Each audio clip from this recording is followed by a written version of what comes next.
Toshakhana case में chairman PTI को 17 जुलाई को तलब करते हुए इंक्वायरी को इन्वेस्टिगेशन में तब्दील कर दिया है। इस बारे में मजीद जानते हैं डॉन न्यूज़ के नुमाइंदे अब्दुल्ला मोहम्मद से। जी अब्दुल्ला, क्या तफसीलात हैं आपके पास? जी बिल्कुल, तहरीक इंसाफ के चेयरमैन के खिलाफ तोशाखाना तहाइफ केस में जो नेब की इंक्वायरी थी वो उसको बाकायदा तहकीकात की शक्ल दी गई है।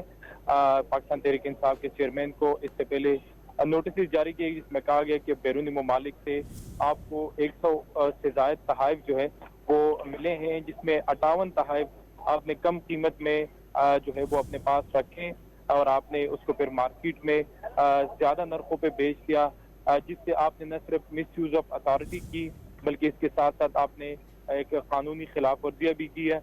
तो नेब की जानिब से जो नोटिस जारी किया गया है उसमें कहा गया है कि चेयरमैन तहरीक इंसाफ के खिलाफ केस में इंक्वायरी को अब इन्वेस्टिगेशन में तब्दील कर दिया गया है और तहरीक इंसाफ के चेयरमैन को 17 जुलाई को तहकीकात के सिलसिले में सुबह 10 बजे नेब रावलपिंडी में पेश होने का कहा गया है। नोटिस में कहा गया कि पाकिस्तान तहरीक इंसाफ के चेयरमैन 17 जुलाई को नेब रावलपिंडी में सुबह 10 बजे तहकीकात के सिलसिले में पेश हो। जी बहुत शुक्रिया अब्दुल्ला मोहम्मद अपडेट करने के लिए।